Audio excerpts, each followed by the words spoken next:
Hey, thanks for joining me today for episode 46 of Podcasting Your Brand. I'm your host, producer Jaime, providing learning lessons for you to podcast your brand. And today I'm going to share a podcasting 101 topic. It's all about your listeners. This episode is brought to you by my own brand, Flintstone Media. Listen in and let's do this. 2 episodes ago, I talked about putting yourself into your show. But the thing to avoid when you do that is making it all about you. Now, on that episode, I was speaking more in reference to the balance with your guests. But more importantly is what we'll be examining on this episode regarding the pitfall of making your show all about you. Why? Because your show is all about your listener. And this is often how I put it. When you are recording a podcast, there are 3 people in the room. You, your guest, and your listener.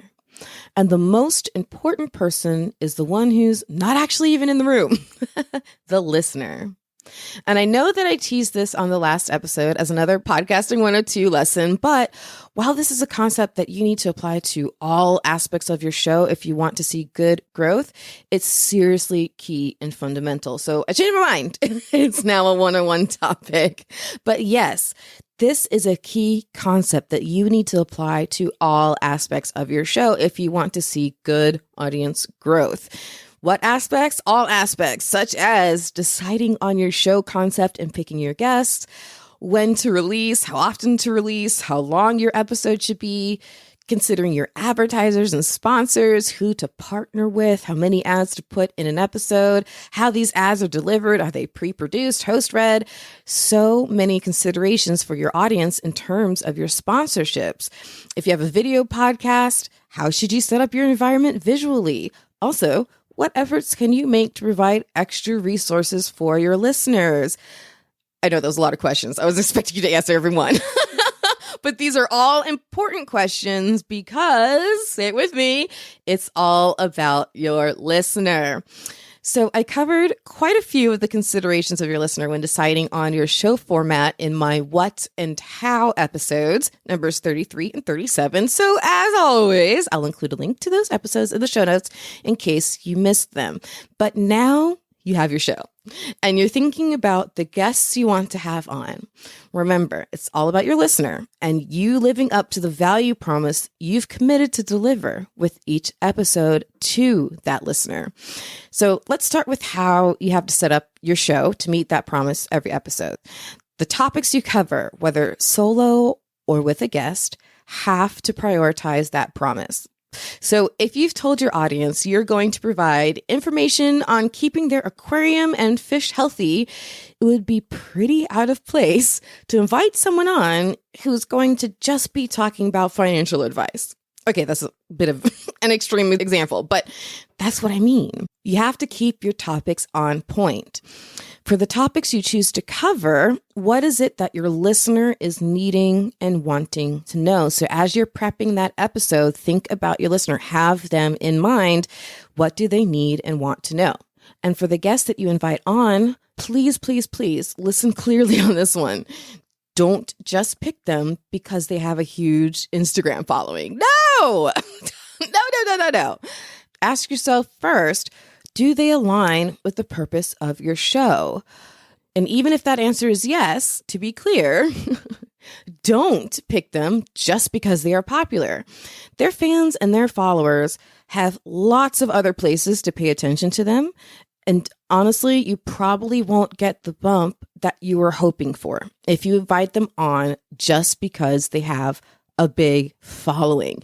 It's not about that. If you think about that, your focus is in the wrong direction. Rather, it's about the story they have to share, the lesson they can help your listeners learn. It's about the value of the conversation you will have with them for your listener. That is going to be what keeps listeners coming back for more.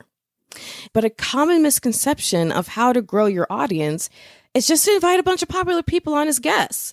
But that's just such the wrong approach. You always want to be thinking this: what will your listener walk away from your episode being grateful that they had come to it in the first place for? Next, think about your ideal target listener when deciding on when to release your episodes and how long they should be. Now, I'll do an entire future episode on preparing your episode content, which will include a deep dive on the length of your episodes. But here is the key concept to settle into. You may have heard it before. It's a common phrase. I tried to find out actually who to properly attribute it to because it is so good. But I found people debating online whether it's Winston Churchill, is Ronald Knox, is it someone else? And if you're thinking to yourself, wait a minute, Winston Churchill was around long before podcasting was invented. He was speaking in general. So there are a lot of good quotes about this concept that predate podcasting. But anyways, it doesn't matter. The point is, it's brilliant advice that I totally can't take credit for.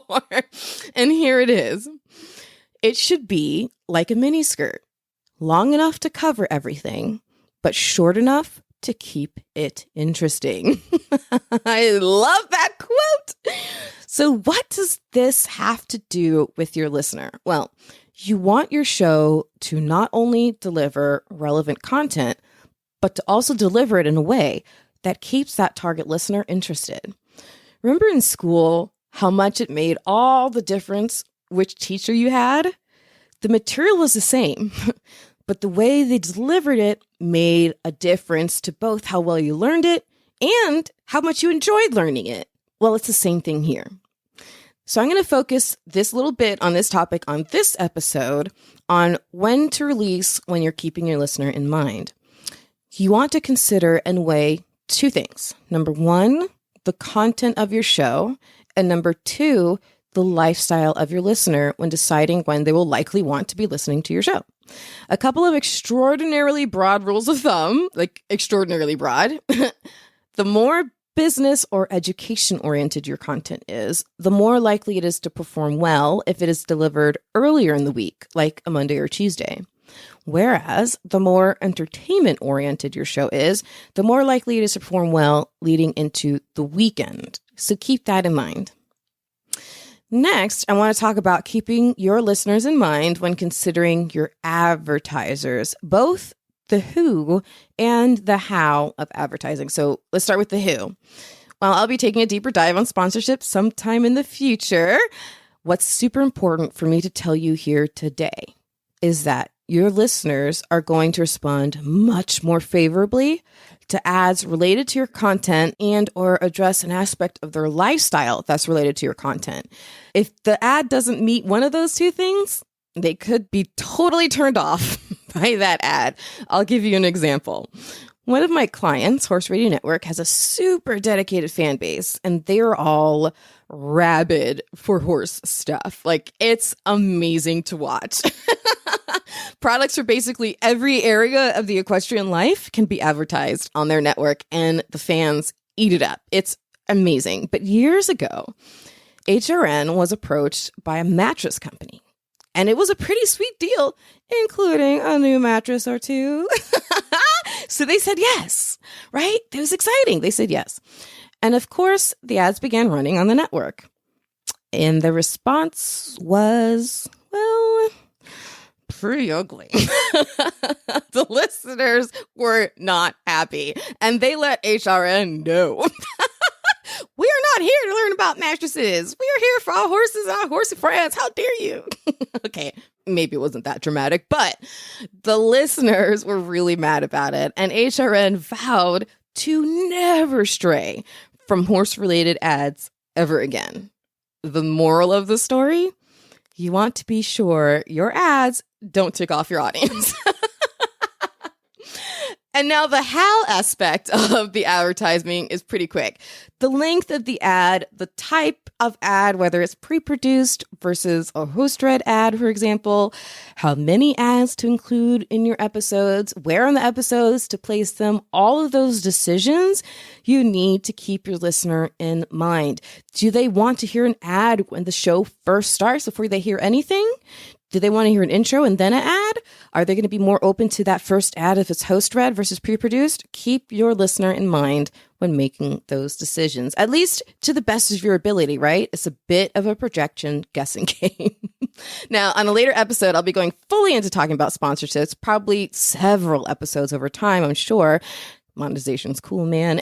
I'll be talking about creative ways you could place sponsored content in your show that just sounds like regular show material to the listener, which is a key and important trick to know. And that will be a podcasting 102 topic for sure for the future. But the bottom line is you don't want your episodes to feel stuffed with ads. Your audience, your listener, they're not there for your ads. They're there for your content. I mean, we should all be so lucky to have the problem of possibly overstuffing our episodes with ads. Am I right? But if you get to that point, you want to keep that in mind.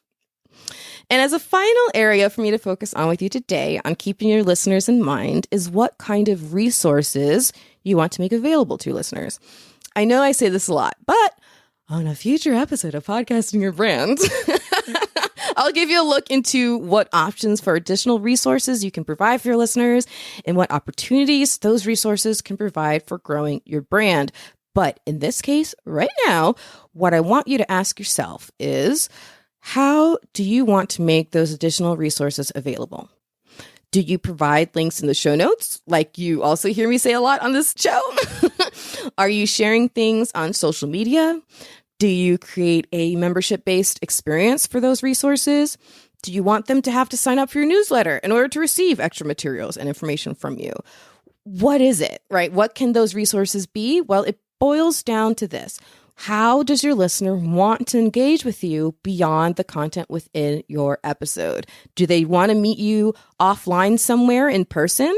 Can that be arranged? Is there a call to action to get your listeners to set up an appointment for you for some reason? Is there a call to action for listeners to go to your website to download a free PDF? What it boils down to again, how does your listener want to engage with you beyond the content within your episode? And that's how you gear that content.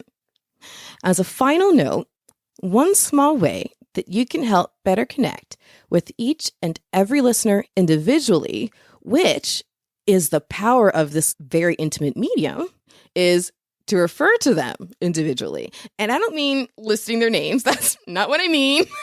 I'd be like, hey, Jim, hey, Sarah. No, that's not what I mean. But say you rather than you guys. That small change in habit can make a big difference, not only for your listener feeling spoken to directly and more connected to you, therefore, but by making yourself mindful of keeping your listener first, because you're thinking of just one person, like you're having a conversation with just that one person. It'll make you more mindful of keeping your listener first in all aspects of your show. And this is something I'm still not perfect at after over 8 years in podcasting, but I'm still working on saying just you, because from the bottom of my heart, my show is all about you, my listener. Up next on episode 47, I'll continue with another Podcasting 101 episode, and it's perfect timing for this one because we've talked so much today about gearing your content for whom? I'll give you 3 guesses. Your listener. So on the next episode, I'll talk with you about defining your ideal listener. So if you're not subscribed, what are you waiting for? Sign up. Be sure you are subscribed to this show in your favorite podcast player.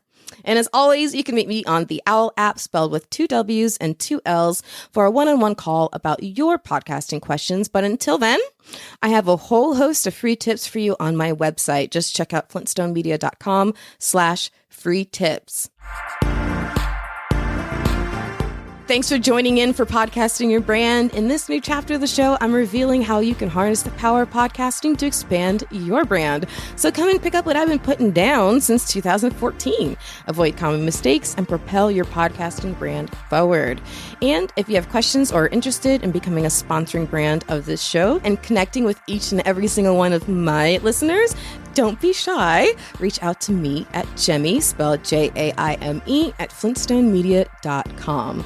It's producer Jaime signing off for now. Remember, the only thing more powerful than your voice is your spirit to use it. So turn that mic on.